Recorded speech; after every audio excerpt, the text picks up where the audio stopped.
So notice the shift in the energy, because we're about to receive an opening of a portal that takes us directly to the creative source.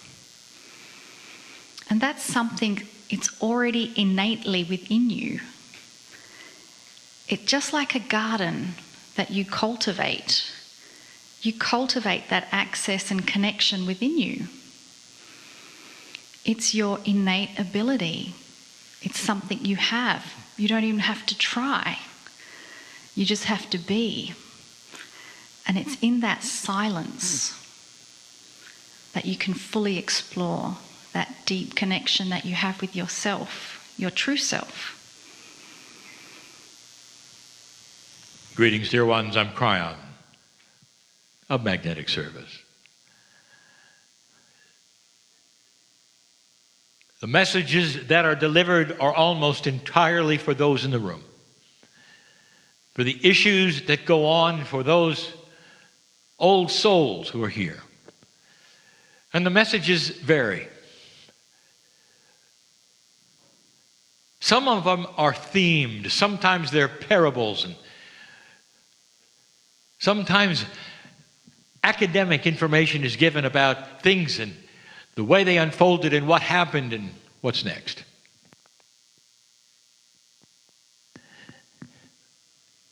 But not now. We're closing the day. And at the end of the day, you'll do what you always do, and that is you'll get up and leave. But right now, there is a coherence here. And I want to take advantage of it. While you're here alone listening, and for those listening who are not here, this is not a message that's going to last and last and last. This is a short one. A short one that will last and last and last. In the beginning, there was love.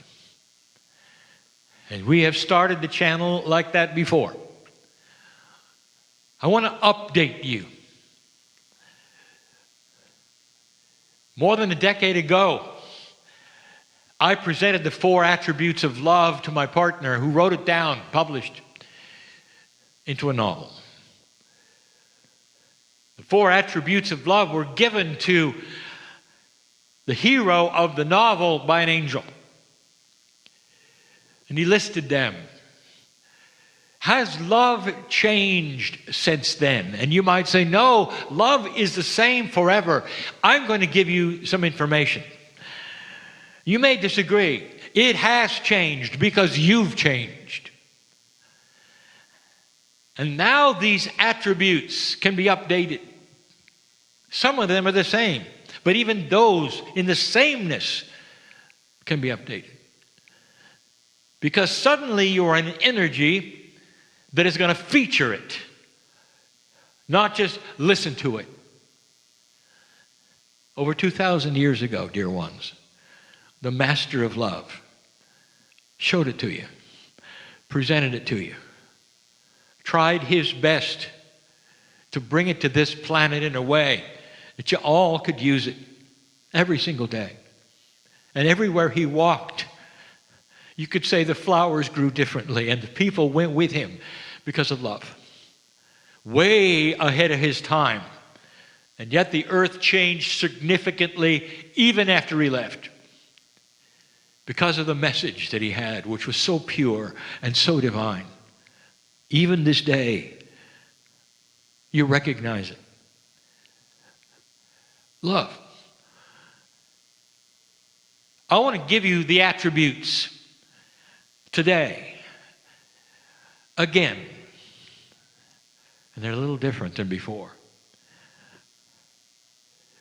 And the first one is this. Love is pure. It is as pure as anything that you can possibly believe. Its existence has no other consciousness mixed in with it. It's pure.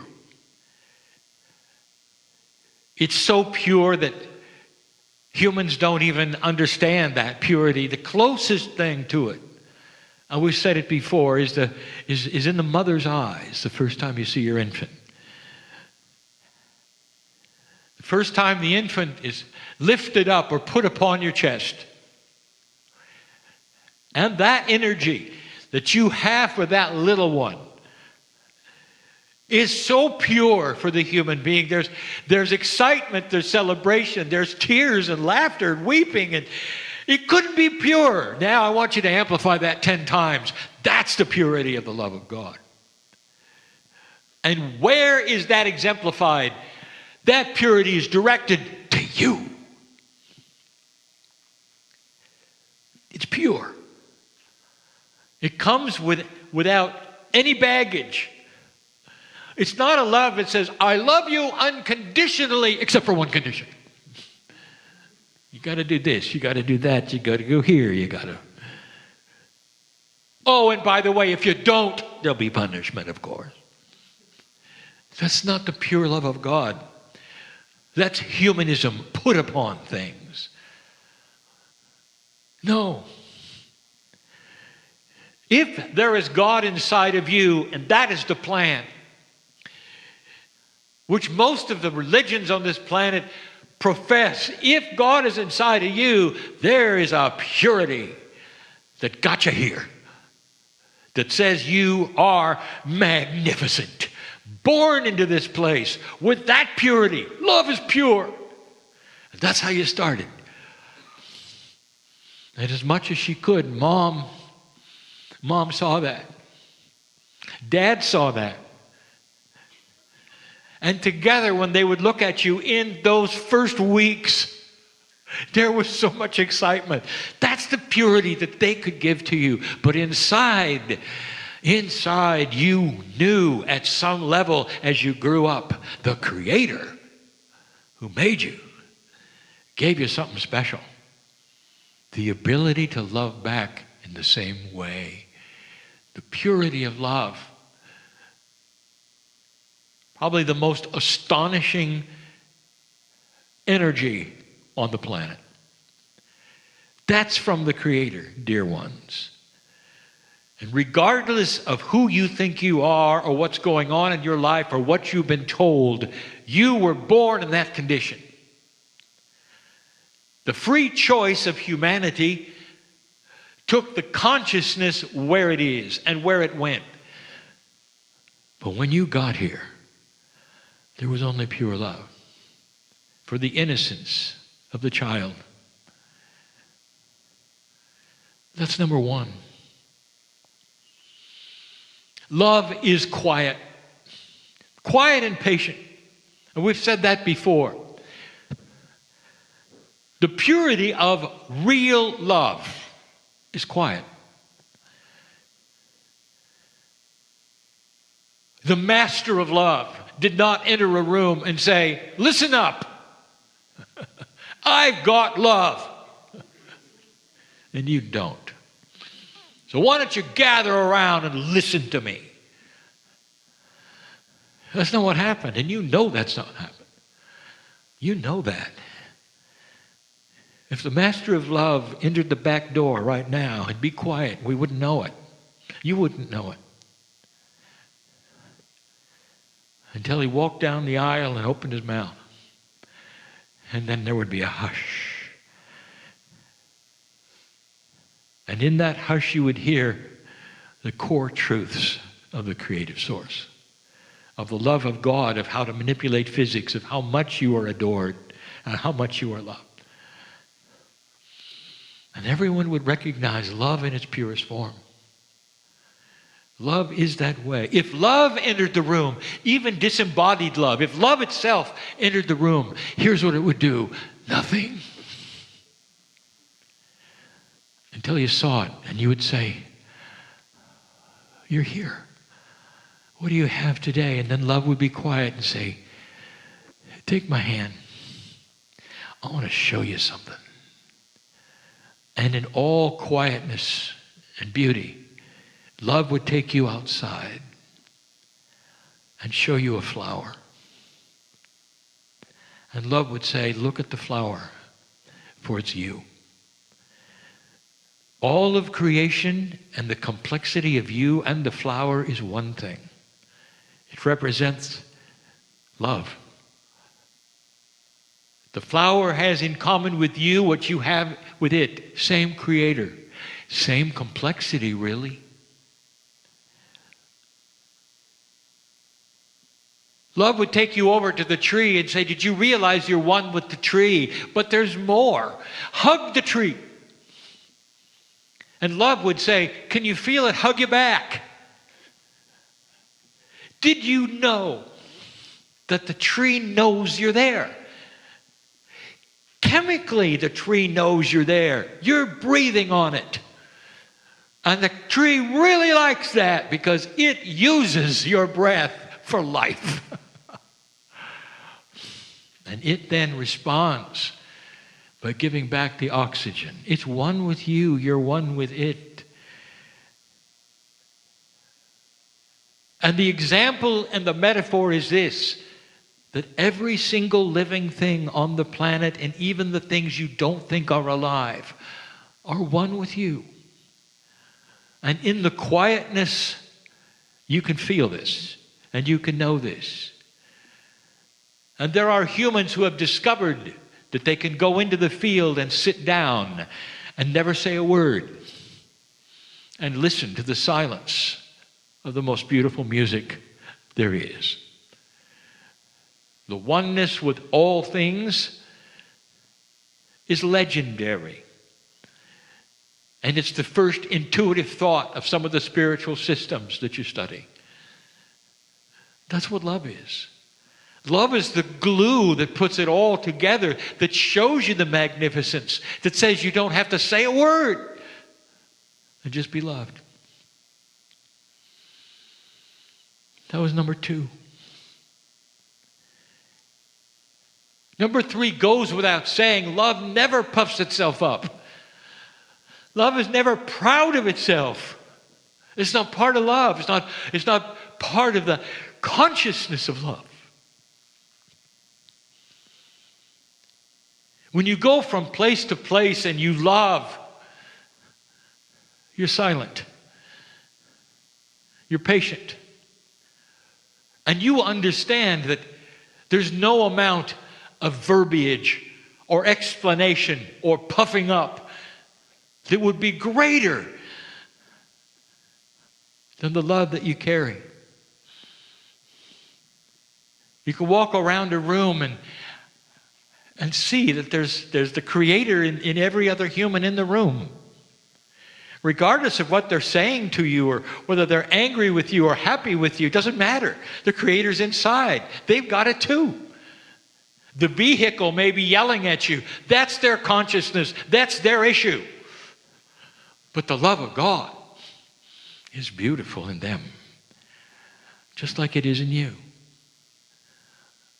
And then you start understanding that the evolution of the human spirit is the beginning of the realization of the connection of the Creator between humans. And when that starts to happen, humans will be more careful of what they say to one another because they have something in common, and that's the purity and the beauty and the silence of love. And they'll understand the connection to them and the source. And they'll start understanding the connection to them and the others in the galaxy, perhaps, or even in the university of love. The university of love is the teaching area that you're in right now that reminds you of what you were taught originally. Love is all. Number 4 is the big one.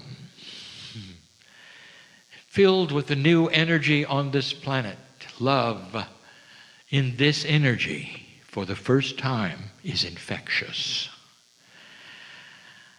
And that means that when you love somebody with the purity, they can't help it. They're going to catch it. Whether they know it or not, or whether they want it or not, it will be imbued into their potential. Into their potential. And that means that with free choice and a greater potential, they'll be more drawn to the light of love than they ever were before. And then you get right to the metaphor of love being light and awakening to a greater truth.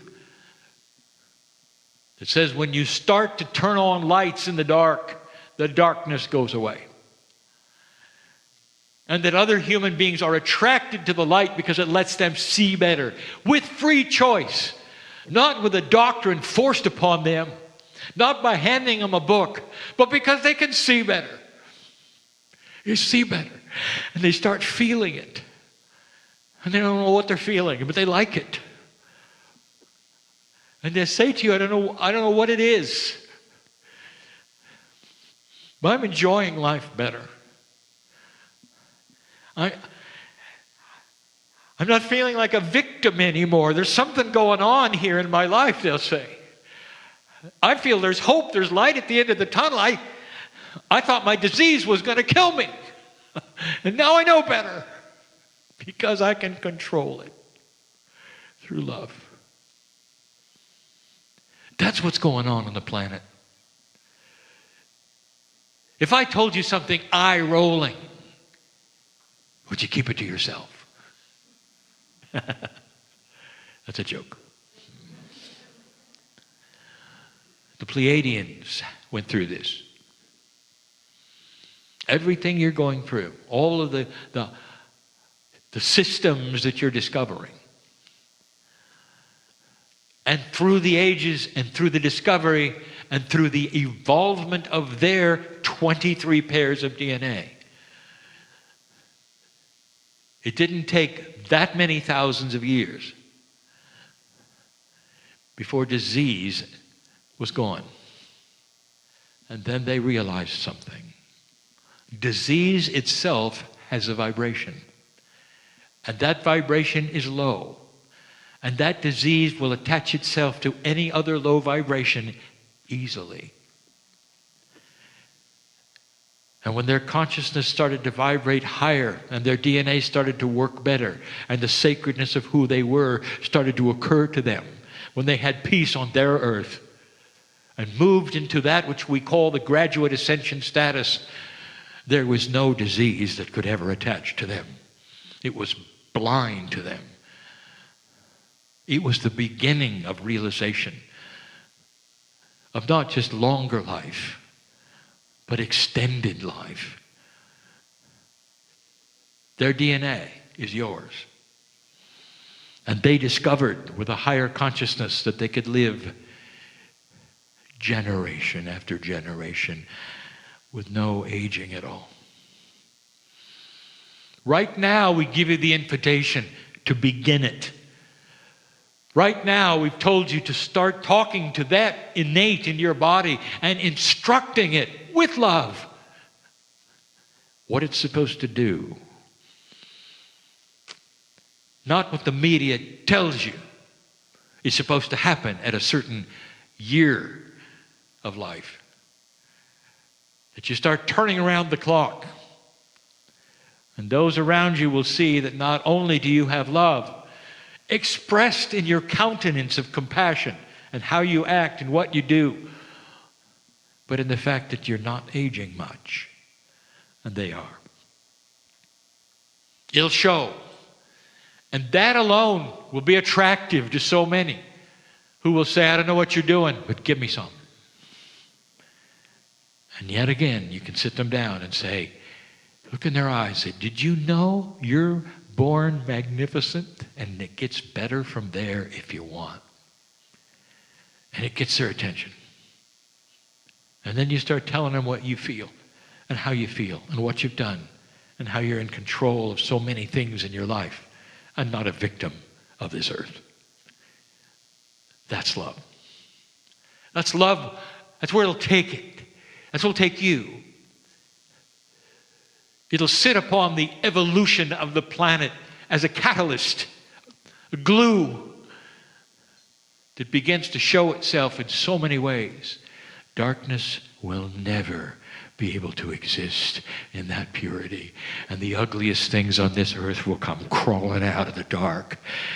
And you will look at them and you won't be able to see how ugly they are. And you will weep with what they do and what they've done. And they will die in the light. They'll die in the light. And then you'll realize there's a light that you've been showing all along. And they don't have a chance. By choice, they chose the wrong avenue. By choice, they went into a dark consciousness. And by choice, they chose to do the unthinkable things that they've done for years.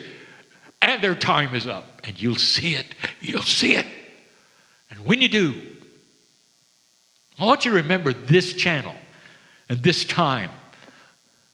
When this human in channel gave you this information, it's in the field. It's coming. The cleanup has begun. The cleanup has begun. Let these things not startle any of you. 2 steps forward, 1 step back. The dark will resist. And it's not going to win. That's enough for now. And so it is.